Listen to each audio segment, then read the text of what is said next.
सो dear students, inorganic chemistry के हम lecture series कर रहे थे। उनमें आज हम पार्ट 6 हम डिस्कस करेंगे, जिनमें हम हीमोग्लोबिन के बारे में डिस्कस करेंगे। हीमोग्लोबिन क्या चीज़ है? लास्ट क्लास में इससे हमने पहले वाले क्लास में पोरफायरिन के बारे में डिस्कस किया था और मेटलोपोरफायरिन और उनके स्पेक्ट्रल करैक्टरिस्टिक, हमने कैसे स्पेक्ट्रोस्कोपी के बेसिस पे हम इनको आइडेंटिफाई कर सकते हैं वो डिस्कस करे थे। तो आज हम उनमें से सबसे पहले एक इम्पॉर्टेंट जो मेटलोपोरफायरिन है, so haemoglobin is a metalloporphyrin which is a very important biological role to play। तो हम हीमोग्लोबिन के बारे में डिटेल में डिस्कस करेंगे। सबसे पहले हम डिस्कस करेंगे the interaction between him and dioxygen molecule, क्योंकि जब हम हीम की बात करते हैं, हीम को लास्ट लेक्चर में हमने बोला था ये हमारा क्या होता है, पोरफायरिन रिंग प्लस आयरन जब भी कंबाइन होते हैं इस ग्रुप को हम क्या कहते हैं, हीम ग्रुप कहते हैं। तो आपको पता है हीमोग्लोबिन का बहुत इंपॉर्टेंट रोल है, that is to transport the dioxygen molecule in the body. Lungs से उठा के different parts of the body में आपके ऑक्सीजन को ले जाना, जो कि आपकी सेलुलर रेस्पिरेशन के लिए बहुत इंपॉर्टेंट रहते हैं। तो आज हम देखेंगे हीमोग्लोबिन में हीम और डाइऑक्सीजन के बीच में क्या इंटरेक्शन होते हैं। देन हम हीमोग्लोबिन की स्ट्रक्चर के बारे में डिस्कस करेंगे and then the function of haemoglobin की एक्चुअली कैसे हीमोग्लोबिन डाइऑक्सीजन के साथ बाइंड होके उसको ट्रांसपोर्ट करते हैं। डिटेल में आज हम ये सारे चीजें डिस्कस करने जा रहे हैं। तो सबसे पहले हम देखेंगे the interaction between haem and dioxygen molecule, means haemoglobin की जो हीम ग्रुप है और उसके बीच में डाइऑक्सीजन का इंटरेक्शन कैसे होते हैं और कितना रीजनेबली और फैशनेबली ये डाइऑक्सीजन आपकी हीमोग्लोबिन के साथ इंटरेक्शन करते हैं। और साथ ही साथ हम यहाँ पे एक और ड्रॉबैक भी हीम ग्रुप के साथ जब डाइऑक्सीजन का इंटरेक्शन होते हैं तो एक एक एक oxidised form of haem dioxygen complex बनते हैं, जो कि एक इरिवर्सिबल ऑक्सीजन को डाइऑक्सीजन को बाइंड करते हैं हीम के साथ, वो भी देखेंगे। और ये भी हमें यहाँ पे इम्पोर्टेंट हीमोग्लोबिन की इम्पोर्टेंट जो स्ट्रक्चरल कैरेक्टरिस्टिक है, जिसकी बेसिस पे हीम ग्रुप के साथ डाइऑक्सीजन रिवर्सिबली बाइंड होते हैं और ऑक्सीजन का हीम ग्रुप के साथ या हीमोग्लोबिन के साथ रिवर्सिबली बाइंड होना कितना जरूरी है, वो सारे चीजें हम आज के लेक्चर में डिस्कस करेंगे। तो कुछ इंपॉर्टेंट पॉइंट्स आपके लिए मैंने यहाँ पे लिखा हुआ है। हम इनको वन बाय वन देखेंगे कि what are the importance of haemoglobin and what kind of interaction should take place between haem group and dioxygen molecule. So आपको पता है haemoglobin is a vital protein found in RBCs, which is responsible for transporting oxygen from lungs to tissues throughout the body and carry carbon dioxide back to the lungs for exhalation। तो दो important function है, एक को oxygen को ले जाना different tissues पे और टिश्यूज से कार्बन डाइऑक्साइड को वापस ले आना लंग्स तक। This is the primary function of your haemoglobin. And also hemoglobin is responsible for the characteristic color of RBCs। Red blood cell का जो कैरेक्टरिस्टिक रेड कलर आते हैं वो भी हीमोग्लोबिन की वजह से आते हैं। अगर हीमोग्लोबिन नहीं होगा, the colour of the blood can be either colorless or it can be any other color। So this is another important functions of hemoglobin, that is to impart the characteristic color to RBC or red color to the blood। Third important point regarding hemoglobin is hemoglobin picks up the weak ligand dioxygen। अब अगर हम dioxygen O2 molecule की बात करते हैं, it act as a weak ligand, ये एक बहुत वीक ligand है, although still it binds with hemoglobin। अब देखो आपके पास दो तरीके ligand है, एक स्ट्रॉन्ग है एक वीक है, तो उनमें से हीमोग्लोबिन जो डाइऑक्सीजन मॉलिक्यूल है वो वीक कैटेगरी में आते हैं, जो कि बाइंड होते हैं हीमोग्लोबिन में। कहाँ पे? या तो लंग्स या तो गिल्स, और डाइऑक्सीजन कैरी करता है in arterial blood to the muscles where the oxygen is transferred to another heme containing protein जिनको हम मायोग्लोबिन कहते हैं, जो कि ऑक्सीजन को क्या करते हैं, स्टोर करते हैं। अब मायोग्लोबिन के बारे में हम बाद में और भी डिटेल में डिस्कस करेंगे। तो मायोग्लोबिन एक ऐसा प्रोटीन है जो कि एक्चुअली डाइऑक्सीजन मॉलिक्यूल को क्या करते हैं, स्टोर करते हैं। तो ये भी आपका एक हीम प्रोटीन है, हीमोग्लोबिन भी एक आपका हीम प्रोटीन है। इनका जो इंपॉर्टेंट डिफरेंस है वो इनकी फंक्शन में है। एक ऑक्सीजन को ट्रांसपोर्ट करते हैं, दूसरा ऑक्सीजन को स्टोर करते हैं, और उनकी स्ट्रक्चर में भी बहुत डिफरेंट होते हैं हीमोग्लोबिन और मायोग्लोबिन में, जो कि फर्दर हम बाद में डिस्कस करेंगे, मायोग्लोबिन जब हम डिस्कस करेंगे। सो डाइऑक्सीजन के बारे में हम कुछ इंपॉर्टेंट पॉइंट्स यहाँ पे हम डिस्कस करके जाएंगे। वो क्या है? So dioxygen is far from a typical ligand. Dioxygen की अगर हम बात करते हैं तो ये दूसरे जो टिपिकल लिगेंड्स है उनसे थोड़ा ये अलग बिहेवियर शो करते हैं। वो कैसे करते हैं देखेंगे।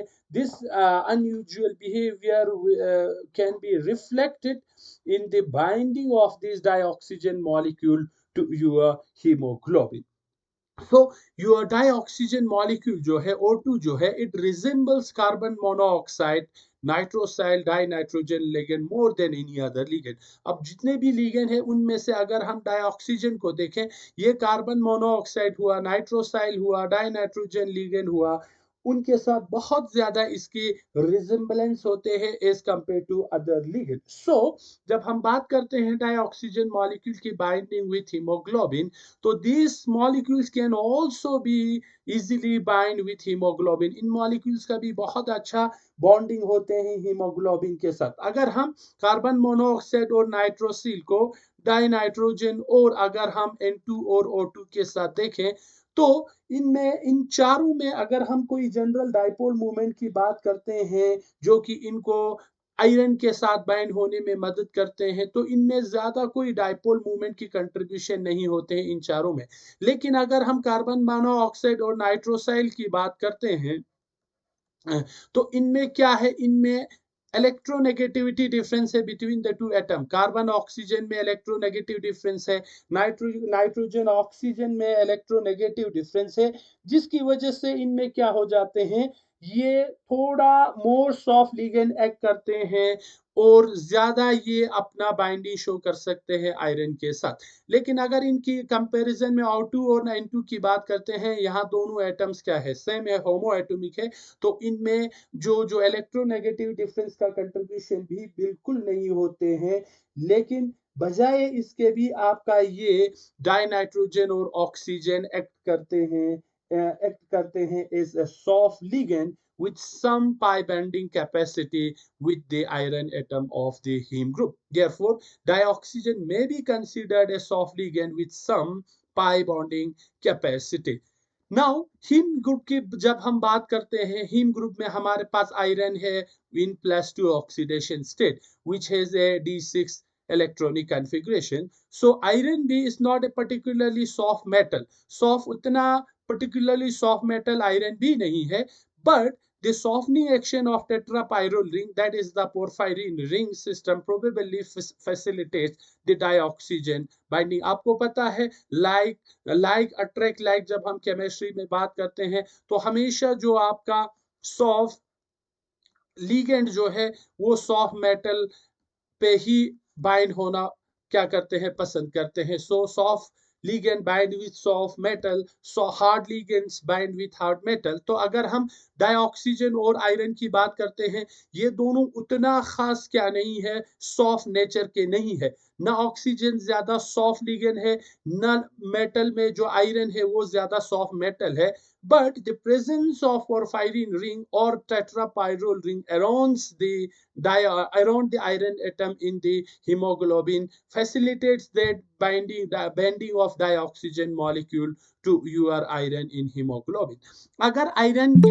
अगर ऑक्सीजन के बाद अगर हम और इन लिगेंड्स में देखें, तो कार्बन मोनोऑक्साइड ज्यादा एफिनिटी रखते हैं आयरन को, इसीलिए जो हीम ग्रुप है truly binds truly soft ligand carbon monoxide. क्योंकि ऑक्सीजन और कार्बन मोनोऑक्साइड में अगर हम कंपेयर करते हैं, carbon monoxide is more softer. Therefore आपकी जब आयरन हीमोग्लोबिन में प्रेजेंट होंगे तो रिंग सिस्टम उसको ज्यादा सॉफ्ट बना देते हैं, जिसकी वजह से कार्बन मोनोऑक्साइड ज्यादा एफिनिटी रखते हैं हीम ग्रुप में जो आयरन मॉलिक्यूल हैं, और ऑक्सीजन से ज्यादा कार्बन मोनोऑक्साइड मोर टाइटली बॉन्ड रहते हैं with the iron of the haemoglobin, and this particular binding of carbon monoxide to the iron of hemoglobin causes a potentially lethal carbon monoxide poisoning। तो जहां पे अगर कार्बन मोनोऑक्साइड की concentration ज्यादा होंगे, वहां कार्बन मोनोऑक्साइड ऑक्सीजन को replace करके हीमोग्लोबिन के साथ बाइंड होंगे,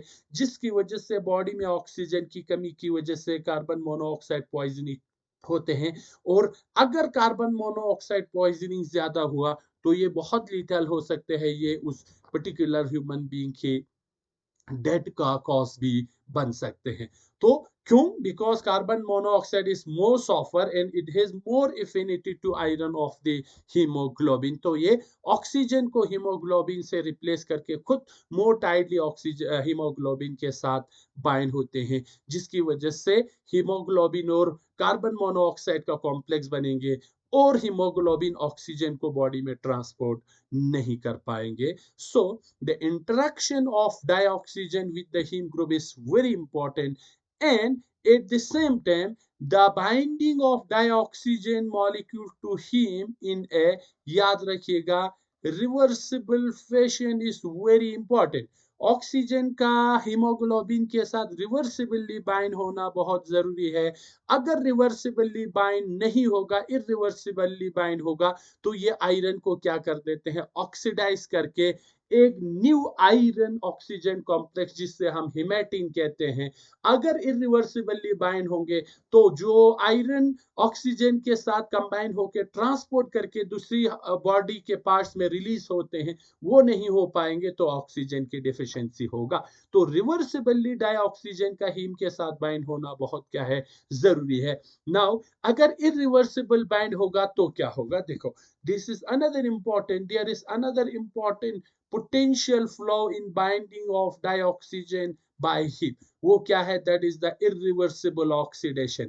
अगर ऑक्सीजन रिवर्सिबली बाइंड नहीं होगा तो ये आयरन की इरिवर्सिबल ऑक्सीडेशन कर देंगे, उससे ऑक्सीजन जहां पे रिलीज होना चाहिए था वहां पे रिलीज नहीं होंगे, तो again the body will be deficient in oxygen, जिसकी वजह से सेलुलर रिस्पायरेशन नहीं होगा। Now this is again very important concept of irreversible oxidation, जिससे एक नया टाइप ऑफ कॉम्प्लेक्स बनाते हैं, उसको हम क्या कहते हैं, हिमेटिन कहते हैं। सो if free heme in aqueous solution is exposed to dioxygen, it is converted almost immediately into a mu oxodimer known as hemetin। तो अगर irreversibly bind होगा तो ये आपका इसको ऑक्सीडाइज करके इरिवर्सिबल ऑक्सीडेशन करके एक नया म्यू ऑक्सोडाइमर कॉम्प्लेक्स बनाएंगे, जिसको हम क्या कहेंगे, हिमेटिन कहते हैं। अब इन हिमेटिन बनने का एक इंपॉर्टेंट मैकेनिज्म है, उसको हम यहाँ देखेंगे। The mechanism of formation of haematin is follow. कैसे ऑक्सीजन इरिवर्सिबली बाइंड होते हैं हीमोग्लोबिन के साथ, और कैसे म्यू ऑक्सोडाइमर जिसको हम हेमेटिन कहते हैं वो कैसे बनते हैं, वो हम देखेंगे। तो सबसे पहले स्टेप 1 में क्या होते हैं, it involves the binding of O2 molecule to iron second of the haem group, जिसे FPFE हम कह सकते हैं। That is P means porphyrin, iron means that is they represents the heme group, that is iron containing porphyrin, जिनको हम क्या कहते हैं, एक यूजुअली हीम ग्रुप। तो सबसे पहले स्टेप में क्या होते हैं, जो डाइऑक्सीजन मॉलिक्यूल आपकी हीम ग्रुप के साथ कंबाइन होके एक नया कॉम्प्लेक्स बनाते हैं, जिसको हम डाइऑक्सीजन हीम कॉम्प्लेक्स भी कह सकते हैं। तो ये आपका हीम ग्रुप है, जिसमें P means porphyrin, iron means iron present in the porphyrin, ये डाइऑक्सीजन मॉलिक्यूल के साथ कंबाइन होके एक आपका डाइऑक्सीजन हीम कॉम्प्लेक्स बना देंगे। देन सेकंड स्टेप में क्या होगा, ये जो डाइऑक्सीजन हीम कॉम्प्लेक्स बना है, ये दूसरे PFE सेकंड ग्रुप के साथ या पोरफायरिन आयरन कॉम्प्लेक्स के साथ कंबाइन होके आपका एक म्यू पैरोक्सो कॉम्प्लेक्स बना देंगे. So that bond dioxygen now coordinate to a second haem group forming a mu peroxo. Mu peroxo क्यों कहेंगे? Because mu usually use for the bridging. ये दो हीम ग्रुप को क्या कर रहे हैं? ब्रिज कर रहे हैं. And peroxo means through a peroxide bond. यहाँ पे हमारे पास जो लिंकेज है वो क्या है? पर ऑक्साइड लिंकेज है, इसीलिए इस कॉम्प्लेक्स को हम म्यू पैरोक्सो कॉम्प्लेक्स कहते हैं. तो जो फर्स्ट स्टेप में हीम डाइऑक्सीजन कॉम्प्लेक्स बना था वो दूसरे हीम ग्रुप के साथ कंबाइन होकर आपका एक म्यू पैरोक्सो कॉम्प्लेक्स बना देंगे. So this is the second step in the formation of haematin. Now ये जो mu peroxo complex second step में बना है, थर्ड स्टेप में क्या होगा?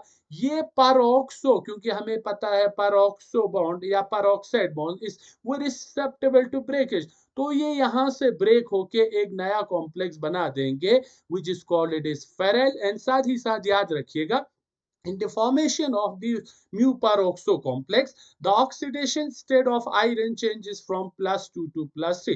So here oxidation of iron can also take place along with the formation of this mu peroxo complex. In the third step, the peroxide bond which is formed in the second step breaks, and the complex will give us a two new ferryl molecule which is known as ferryl complex. तो जब ये peroxide bond बनेंगे, it again change the oxidation state of iron from +3 to +4. तो यहाँ पे ferryl complex में iron का oxidation state further oxidise होके +3 से +4 में होंगे. और because of the cleavage of this peroxide bond, it is the reason that's why the oxidation state of iron changes from +3 to +4. तो ऑक्सीडेशन होगा आयरन का. साथ ही साथ ये जो सिंगल पैरोक्साइड बॉन्ड आयरन और ऑक्सीजन के बीच में था, it gets converted into a double bond. So the ferryl complex is the complex between iron, that is the heme iron with the oxygen atom along with the oxidation of iron from +2 to +4. तो ये फेराइल complex बनेंगे fourth step में. और last step में finally क्या होगा? जो फेराइल complex आपका स्टेप नंबर 3 में बना था, वो दूसरे अनदर हीम ग्रुप के साथ कंबाइन होंगे. कंबाइन होके एक नया कॉम्प्लेक्स आपको देंगे जिसको हम क्या कहते हैं? हीमेटिन कहते हैं. तो ये जो फेराइल कॉम्प्लेक्स आपका स्टेप नंबर 4 में बना था, ये दूसरे किसी हीम ग्रुप के साथ कंबाइन होंगे. कंबाइन होके आपका एक कॉम्प्लेक्स देंगे जिसमें oxidation state of iron changes from +4 से +3 और +2 से अगेन +3 में कन्वर्ट होके आपको एक नया कॉम्प्लेक्स देंगे जिसमें आपको जो कि वो कॉम्प्लेक्स होगा जिसको हम हीमेटिन कहते हैं. And in this haematin this oxygen is irreversibly bind with this heme group, or we can say iron porphyrin complex. तो अगर इस तरह irreversibly bind होते हैं तो ये आपको ऑक्सीजन रिलीज नहीं कर पाएंगे. अब ऑक्सीजन रिलीज नहीं कर पाएंगे तो जो हीमोग्लोबिन का जो इंपॉर्टेंट फंक्शन है वो ये नहीं कर पाएंगे. तो अब क्वेश्चन ये अराइज होगा कि भाई अगर ये हीमोग्लोबिन हीम ग्रुप जो है ऑक्सीजन के साथ हीमेटिन बनाते हैं इरिवर्सिबल ऑक्सीडेशन करके, तो ये कब होते हैं? जब हम इस फ्री हीम को एक्वस सॉल्यूशन में डाइऑक्सीजन के साथ ट्रीट करते हैं. अब जो नेचुरल हमारे पास हीमोग्लोबिन है वो इस तरह इरिवर्सिबल ऑक्सीडेशन क्यों नहीं करते हैं? तो ये इंपॉर्टेंट है. हीमोग्लोबिन जो है वो हमेशा डाइऑक्सीजन मॉलिक्यूल के साथ क्या होते हैं? रिवर्सिबली बाइंड होते हैं. तो हीमोग्लोबिन जो नेचर में प्रेजेंट है वो हीमेटिन क्यों नहीं बनाते हैं? तो एक important structural component of haemoglobin है, आगे हम डिस्कस करेंगे कि ये हर हीमोग्लोबिन के साथ एक प्रोटीन चेन होते हैं जिनको हम क्या कहते हैं? ग्लोबिन प्रोटीन कहते हैं. तो ये ग्लोबिन प्रोटीन वो एजेंट है जो कि ऑक्सीजन को हीमोग्लोबिन के साथ क्या करते हैं? रिवर्सिबली बाइंड करते हैं. ये वही ग्लोबिन प्रोटीन है जो ऑक्सीजन को आयरन को ऑक्सीडाइज करने नहीं देते हैं, जिसकी वजह से नेचुरल जो हीमोग्लोबिन है वो ऑक्सीजन को हमेशा रिवर्सिबली बाइंड करते हैं. तो लंग से ऑक्सीजन उठाएंगे, फिर जो बॉडी के जो डिफरेंट पार्ट्स में ऑक्सीजन की कमी होगा वहां पे रिलीज करेंगे, या कुछ जो ऑक्सीजन है वो मायोग्लोबिन में स्टोर होंगे। सो ये जो रिवर्सिबल बाइंडिंग होते हैं हीमोग्लोबिन का, उसमें ये जो ग्लोबिन प्रोटीन है इसका बहुत इंपॉर्टेंट रोल रहते हैं। So it is the globin protein which is an important part of the haemoglobin structure which prevent the oxidation of iron, or we can say which prevents the oxidation of iron by this dioxygen molecule। तो ये वही globin protein है जो कि iron की oxidation होने से बचाते हैं जब डाइऑक्सीजन उसके साथ बाइंड होते हैं। अब जब हम फ्री हीम को एक्वस सॉल्यूशन में लेते हैं तो फ्री हीम में आपके पास ग्लोबिन प्रोटीन नहीं होंगे, तो ये ऑक्सीजन क्या कर देते हैं, उस आयरन को ऑक्सीडाइज करके इरिवर्सिबल ऑक्सीडेशन करके ये वाला नया कॉम्प्लेक्स बनाते हैं जिसे हिमेटिन कहते हैं। तो ये ग्लोबिन प्रोटीन का बहुत इंपॉर्टेंट क्या रहता है, हीमोग्लोबिन में रोल रहते हैं। नाउ इसको क्लियर करने के लिए अब हम क्या देखेंगे, द स्ट्रक्चर ऑफ हीमोग्लोबिन कहते हैं, देखते हैं कि हीमोग्लोबिन का एक्चुअल स्ट्रक्चर क्या होते हैं और कौन कौन से इंपॉर्टेंट कंपोनेंट है जो कि हीमोग्लोबिन में प्रेजेंट होते हैं। Now let's see the structure and function of hemoglobin। तो सबसे पहले स्ट्रक्चर देखेंगे, फंक्शन तो हमें पता है डाइऑक्सीजन को कैरी करना होता है या ट्रांसपोर्ट करना होता है। तो ये हमारे एक्चुअल हीमोग्लोबिन का स्ट्रक्चर है। This is the actual structure, 3 dimensional structure of haemoglobin. इसमें आपको दिखेंगे ये जो सर्कुलर प्लेट जैसा यहाँ पे हीमोग्लोबिन के अंदर बना हुआ है। This is what the actual haem group is. इसके बाहर ये जो आपको ये जो चेन टाइप स्ट्रक्चर है, this chain type structure is actually the globin protein, जो कि बहुत इंपॉर्टेंट रोल प्ले करते हैं in the binding of dioxygen, and that is reversibly means एक जगह बाइंड होना दूसरे जगह रिलीज करना। तो ये इस ग्लोबिन प्रोटीन की वजह से होते हैं। अब हीमोग्लोबिन का एक्चुअल स्ट्रक्चर क्या है वो हम देखेंगे। देखो, each haemoglobin molecule is made up of 4 सब यूनिट। हर एक हीमोग्लोबिन एक्चुअली 4 सब यूनिट का बना रहते हैं, बॉन्डेड टू 4 प्रोटीन चेन, और हर एक सब यूनिट के साथ प्रोटीन चेन होंगे। Call it the globin protein in the form of A folded helix और स्पाइरल। तो ये जो स्पाइरल शेप यहाँ पे बना हुआ है, it is actually the globin protein. तो हर एक हीमोग्लोबिन में एक्चुअली कितने होते हैं, 4 सब यूनिट होते हैं। हर एक सब यूनिट का अपना प्रोटीन चेन होते हैं जो कि एक हेलिक्स या स्पाइरल फॉर्म में बाइंड होके उसके अंदर आपका क्या रहता है, एक्चुअल जो 4 सब यूनिट रहते हैं। आगे हम 4 सब यूनिट का स्ट्रक्चर डिटेल में डिस्कस करेंगे, वो क्या है। उससे पहले हम थोड़ा प्रोटीन चेन की स्ट्रक्चर के बारे में बात करते हैं। So the globin protein is also of 2 types. ये जो ग्लोबिन प्रोटीन है ये भी 2 टाइप के होते हैं। एक को हम अल्फा प्रोटीन कहते हैं, दूसरे को हम क्या कहते हैं, बीटा प्रोटीन कहते हैं। अब ये जो अल्फा प्रोटीन क्या है, ये अल्फा प्रोटीन एक ऐसा प्रोटीन है जो कि अराउंड 141 अमाइनो एसिड का बना रहते हैं। अब हमें पता है protein is made up of amino acid, और we can say amino acid is the repeating unit of protein.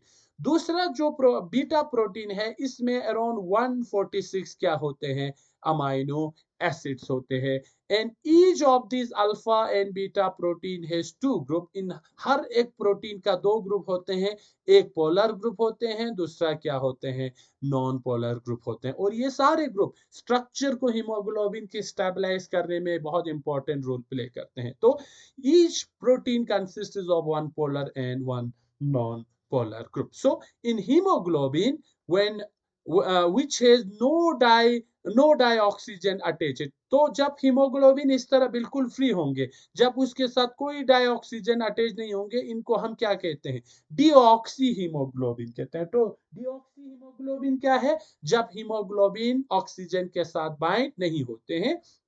The protein is attached to the iron third protoporphyrin through imidazole nitrogen of histidine residue in such a way that the polar group of each proteins are on the outside। जो polar group होगा वो इस तरह बाहर की ओर होंगे, जो non polar group होगा वो अंदर की ओर। इस तरह यहाँ पे प्रोटीन हिस्टाडीन जो अमाइनो एसिड यहाँ पे प्रोटीन लगा होते हैं, और प्रोटीन की जो पोलर ग्रुप है वो बाहर की ओर होते हैं। नॉन पोलर ग्रुप क्या होते हैं, आयरन की ओर ओरिएंटेड होते हैं, जिसकी वजह से क्या होते हैं, ये जो जो एक्चुअल जो हीम वाला पार्ट है, इंटीरियर पार्ट है, ये हमारे प्रेजेंट होते हैं एक वाटर रेजिस्टेंट क्यों है?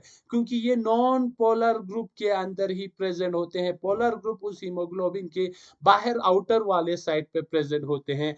Therefore, the heme group is held in a water resistant protein pocket. अब ये जो स्ट्रक्चर बना रखा है, it is actually the structure of your hemoglobin, where जो आयरन एटम है सेंटर में, ये 4 nitrogen atom of the porphyrin ring है। अब देखो, हमने पोरफायरिन रिंग का स्ट्रक्चर लास्ट क्लास में हमने डिस्कस किया था। तो यहाँ पे इजी बनाने के लिए हमने जो पायरोल रिंग और मिथाइलिन ब्रिज को यहाँ पे नहीं दिखाया है, जस्ट हमने nitrogen atom of the pyrrole ring को दिखाया है। और ये जो हमने अटैचमेंट लगा रखा है, this represents actually the pyrrole ring and the methylene bridge. So ये हमारा वही पोरफायरिन रिंग है। उसको सिंप्लीफाई करने के लिए हमने जस्ट नाइट्रोजन को कनेक्ट करा है through this linkage. This is actually the whole actually is the porphyrin ring. अब एक्चुअल हीमोग्लोबिन में this is the structure of one सब यूनिट। एक स्ट्रक्चर है सब यूनिट में, जिसमें क्या होता है, आयरन प्रेजेंट होते हैं at the centre of the porphyrin ring. These are the 4 nitrogen atoms of the porphyrin ring and the fifth coordination site is occupied by the nitrogen of the imidazole. यहाँ nitrogen होंगे किसकी? Imidazole residue of histidine amino acid.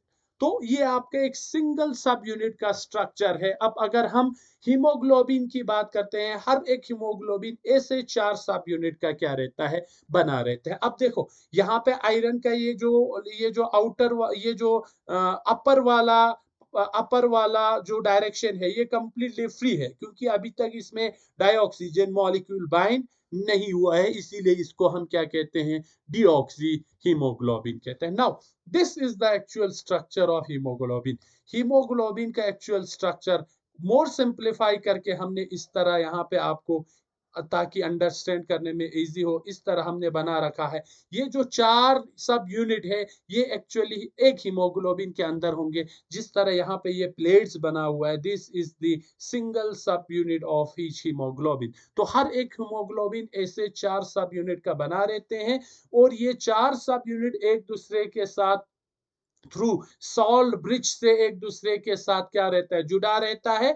और ये salt bridge किन के बीच में बनेंगे? द पॉलीपेप्टाइड चेन, जिनको हमने क्या कहा है, ग्लोबिन प्रोटीन कहा है। क्योंकि आपको पता है protein again is made up of amino acid. अब अमाइनो एसिड में हमारे पास 2 टर्मिनल होते हैं, एन टर्मिनल होते हैं, जो कि आपका NH2 ग्रुप होते हैं। दूसरा आपका C टर्मिनल होते हैं, जिसपे आपका कार्बोक्सिल एंड होते हैं। जब ये आपका सॉल्यूशन में ये जो पॉलीपेप्टाइड चेन होते हैं, ये हमेशा ज्विटर आयनिक फॉर्म में रहते हैं, जो कि COO- एंड NH3+ फॉर्म में रहते हैं। अब ये वो ग्रुप है एक्चुअली जिनके बीच में सॉल्ट ब्रिज बनते हैं because of the ionic interaction. अब यही वो सॉल्ट ब्रिज होते हैं जो इन सब यूनिट के बीच में एग्जिस्ट करके इन सब यूनिट को एक दूसरे के साथ क्या करते हैं, हेल्ड करते हैं। Now this is the actual structure of haemoglobin, and each haemoglobin is made up of 4 सब यूनिट। एक ये सब यूनिट है, दूसरा ये है, तीसरा ये है,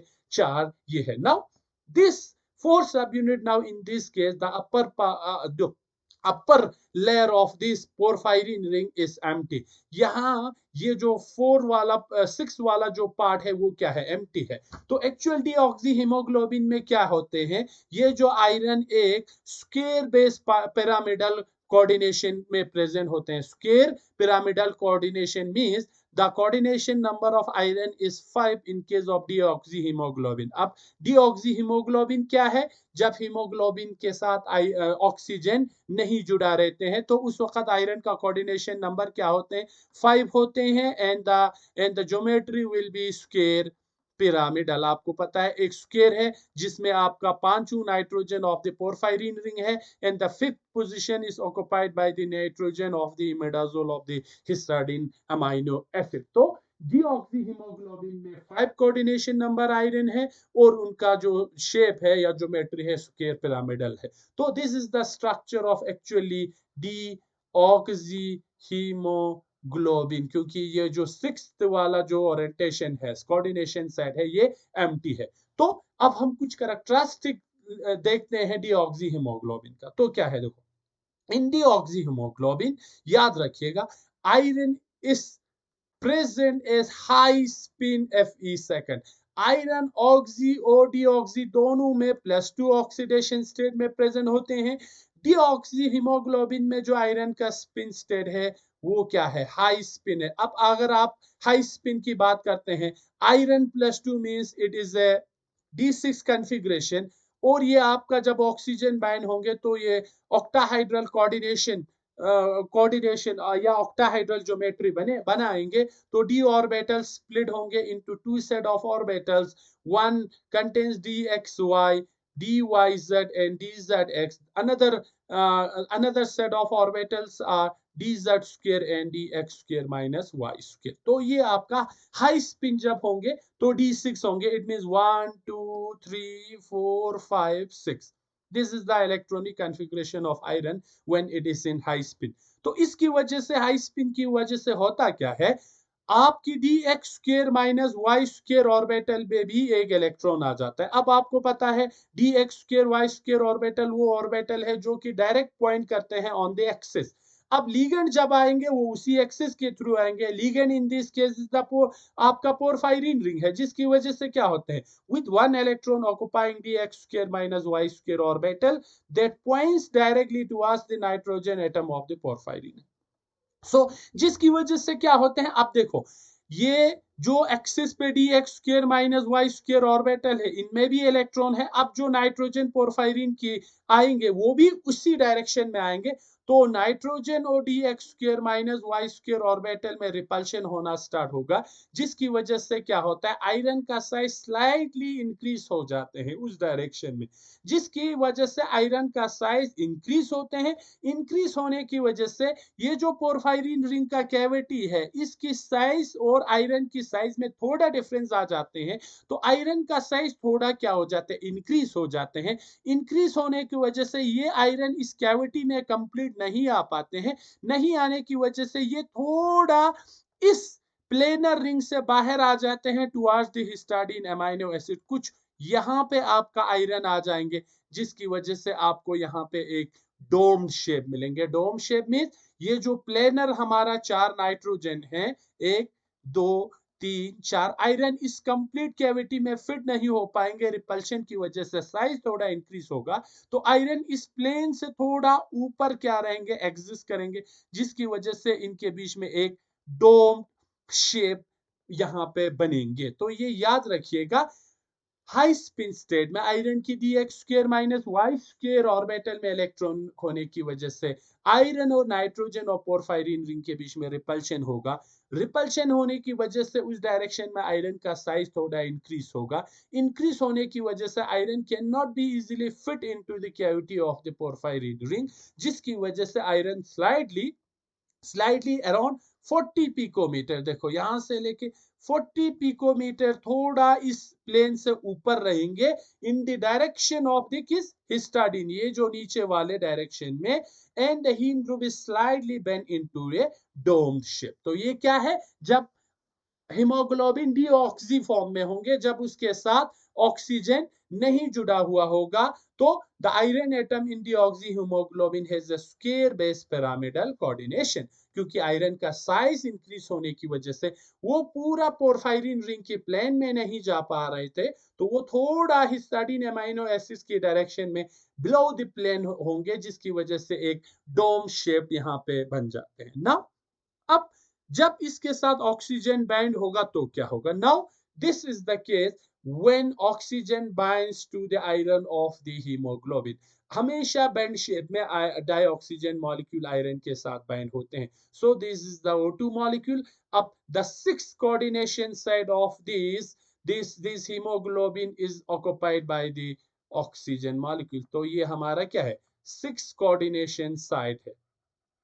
अब छठवें जो साइड है, 4 पे तो nitrogen of the porphyrin ring है, फिफ्थ वाला nitrogen of the imidazole of the हिस्टाडीन amino acid ने ऑक्युपाई किया है। 6 कोऑर्डिनेशन साइड में आपका ऑक्सीजन ऐड हुआ है। नाउ अब इसको हम कहेंगे ऑक्सी हीमोग्लोबिन। अब ऑक्सी हीमोग्लोबिन क्या है? ये वो हीमोग्लोबिन है जिस पे oxygen that is dioxygen attach हुआ है। नाउ उससे क्या होगा जब हेमोग्लोबिन पे ऑक्सीजन ऐड होगा?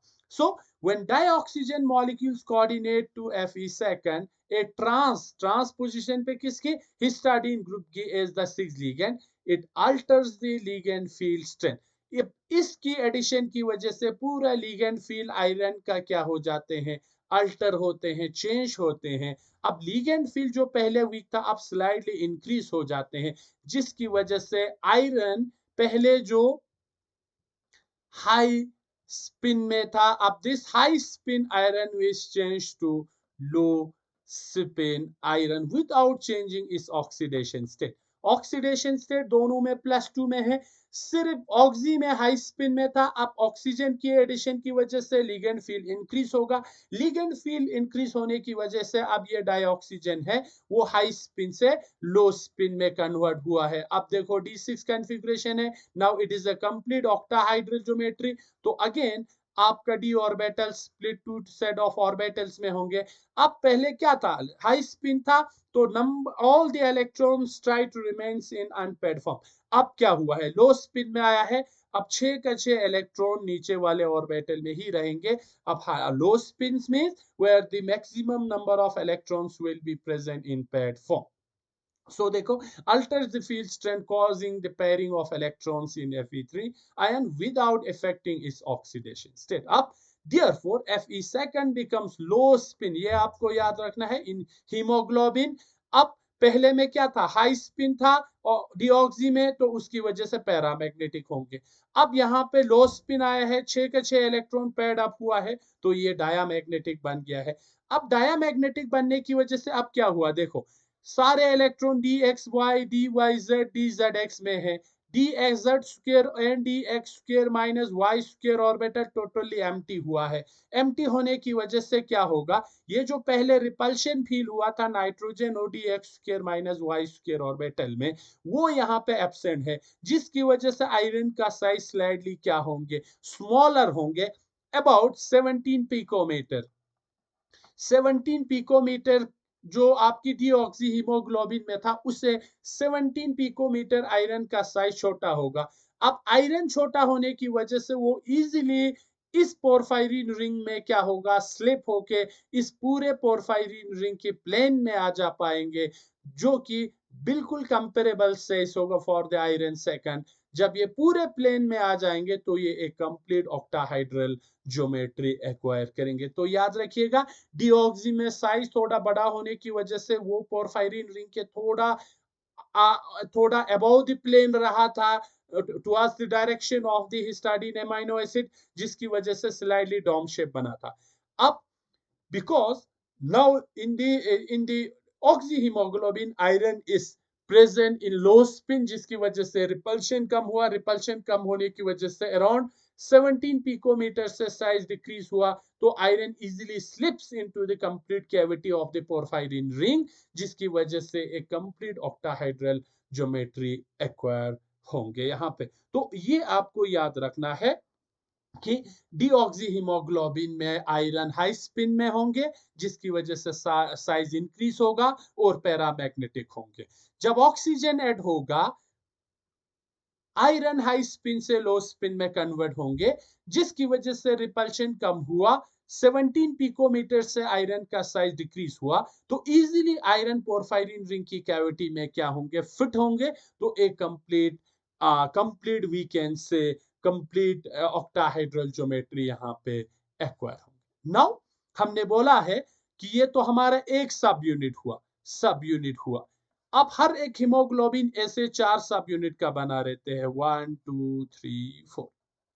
अब सबसे पहले ऑक्सीजन क्या होता है? एक सब यूनिट में बाइंड होते हैं। Now this is the first सब यूनिट। तो हम इस तरह ऑक्सीजन लेट्स से बाइंड हुआ है इस वाले सब यूनिट पे। तो इसे क्या होते हैं? जब एक यूनिट पे डाइऑक्सीजन मॉलिक्यूल बाइंड होते हैं।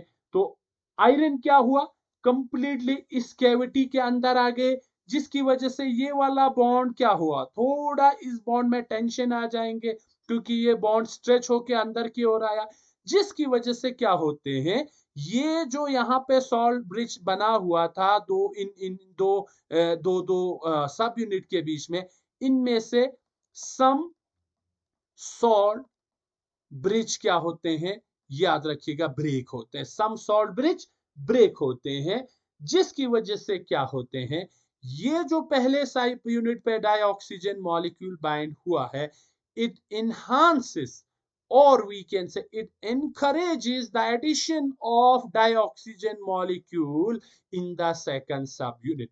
याद रखिएगा, जब पहले सब यूनिट पे डाइऑक्सीजन मॉलिक्यूल बाइंड होते हैं, ये इनकरेज करते हैं या इंक्रीज करते हैं the affinity of dioxygen molecule for the second सब यूनिट। जब सेकंड सब यूनिट पे ऑक्सीजन बाइंड होंगे तो ये आयरन वापस उसी कैविटी की ओर मूव करेंगे, क्योंकि इसका साइज डिक्रीज होगा, हाई स्पिन से लो स्पिन में कन्वर्ट होंगे। तो यहाँ पे भी कुछ सम सॉल्ट ब्रिज ब्रेक होंगे, ये फर्दर इनहांस करेंगे the affinity of dioxygen molecule for the third subunit, ये फर्दर इंक्रीज करेंगे द एफिनिटी और the addition of dioxygen molecule to the fourth subunit.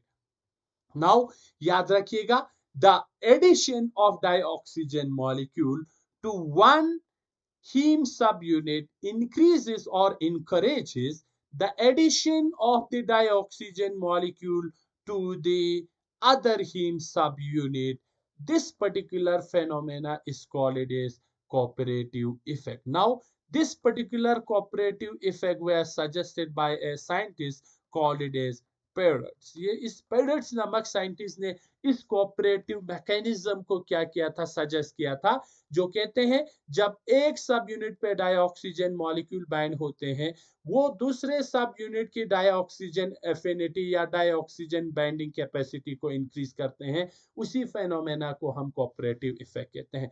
Now cooperative effect कैसे पता चलेगा, cooperative effect पता चलेंगे जब हम when we calculate the equilibrium constant of the binding of dioxygen molecule for these four subunit। अब देखो, binding के लिए ही कोऑपरेटिव इफेक्ट नहीं होते हैं, the reversal, that is the release of the dioxygen molecule from the hemoglobin also follows the cooperative effect। इसका क्या मतलब है, जब लास्ट सब यूनिट से डाइऑक्सीजन मॉलिक्यूल रिलीज होंगे, it increase the release rate of dioxygen molecule from the third, जब third से रिलीज होंगे, it increase the dioxygen release capacity of the second, which further increase the dioxygen release capacity of the first subunit। क्योंकि binding as well as release दोनों important है dioxygen molecule का, जब वो किसके साथ बाइंड होते हैं, हीमोग्लोबिन के साथ बाइंड होते हैं। तो ये बहुत इंपॉर्टेंट कॉन्सेप्ट है कोऑपरेटिव इफेक्ट का। वो क्या होते हैं, जब एक हीम सब यूनिट पे ऑक्सीजन मॉलिक्यूल बाइंड होते हैं, वो दूसरे सब यूनिट की डाइऑक्सीजन बाइंडिंग कैपेसिटी को बढ़ाते हैं, उसी को ही हम कोऑपरेटिव इफेक्ट है। कोऑपरेटिव मींस कोऑपरेट करना एक दूसरे के साथ, बिल्कुल उसी तरह रिलीज बिहेवियर में भी कोऑपरेटिव इफेक्ट इंड्यूस होते हैं। जब एक सब यूनिट से डाइऑक्सीजन मॉलिक्यूल रिलीज होते हैं, वो दूसरे सब यूनिट पे रिलीज कैपेसिटी को क्या करते हैं, बढ़ाते हैं। नाउ जब हम अब देखेंगे चार जब सब यूनिट पे ऑक्सीजन ऐड होगा, there will be some equilibrium binding constant for this subunit. तो टोटल हमारे पास 4 सब यूनिट है, तो इसको हम कुछ ऐसे दिखा सकते हैं कि let's say this is my first सब यूनिट ऑफ द हीमोग्लोबिन, ये इस oxygen that is dioxygen molecule के साथ बाइंड होंगे, तो आपका ये वाला कॉम्प्लेक्स बना देंगे, दैट इज द फर्स्ट सब यूनिट डाइऑक्सीजन कॉम्प्लेक्स। तो इसका इक्विलिब्रियम कांस्टेंट हम K1 रखते हैं, क्योंकि टोटल एक हीमोग्लोबिन 4 ऐसे डाइऑक्सीजन मॉलिक्यूल के साथ कंबाइन हो सकते हैं, क्योंकि हर एक मॉलिक्यूल के पास कितने हैं, 4 सब यूनिट है। Now this HbO2 again combine with another O2, that means the second सब यूनिट पे आपका डाइऑक्सीजन मॉलिक्यूल बाइंड होगा, इसका binding equilibrium constant let's say K2 रखते हैं, तो सेकंड में आपका HbO2 twice means 2 oxygen molecule bind हुआ है। अब ये HbO2 ट्वाइस तीसरे डाइऑक्सीजन मॉलिक्यूल के साथ कंबाइन होंगे तो ये आपका बना देगा HbO2 thrice, 3 dioxygen molecule combine हुआ है। अब जब ये 3 डाइऑक्सीजन मॉलिक्यूल मींस 3 सब यूनिट पे डाइऑक्सीजन मॉलिक्यूल ऐड हुआ है। Let's say the equilibrium constant for third step is K3, fourth step K4, तो ये आपका क्या बना देंगे HbO2 होल 4 मींस चारों सब यूनिट पे आपका क्या हुआ है ऑक्सीजन ऐड हुआ है। नाउ जब हम इन इक्विलिब्रियम कांस्टेंट की वैल्यूज को देखते हैं, it has been found that K1 is lesser than K2, K2 is lesser than K3, K3 is lesser than K4 means जैसे जैसे हम ऑक्सीजन की एडिशन बढ़ाते जाते हैं उतना इनकी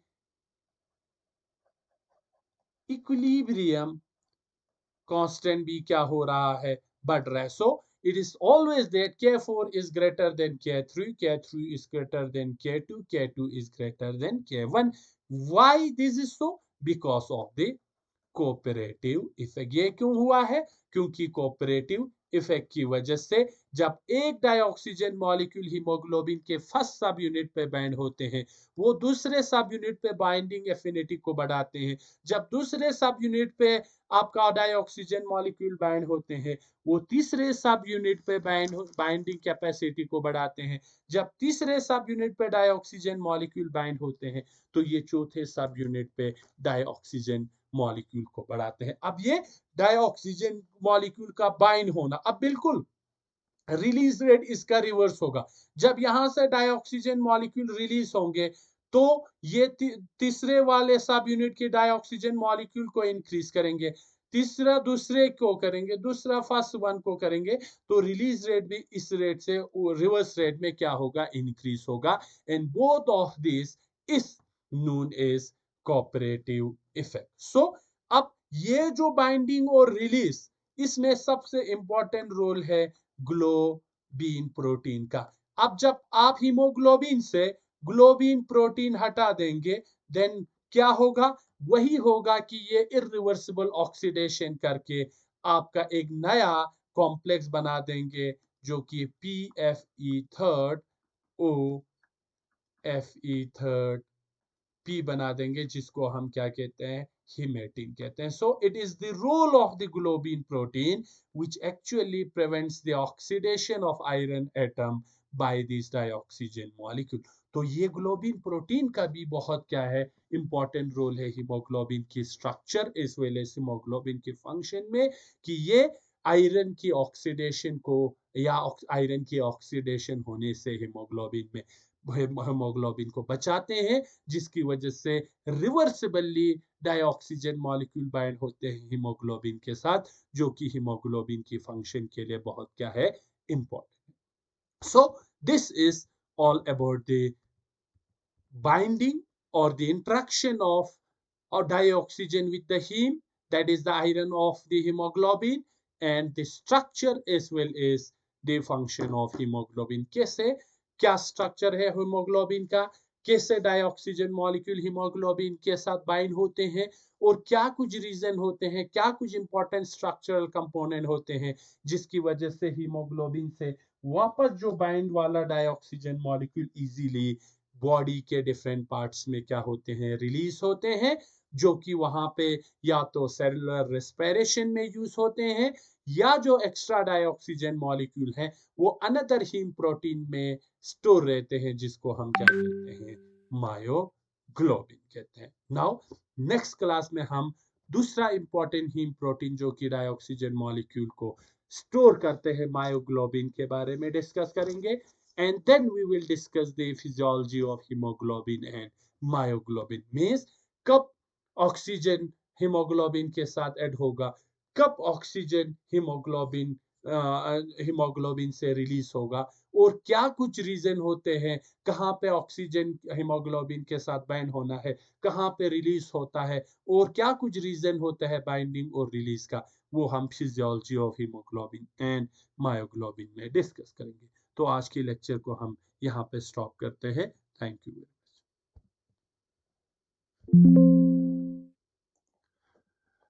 शाबाश। अब इसमें आप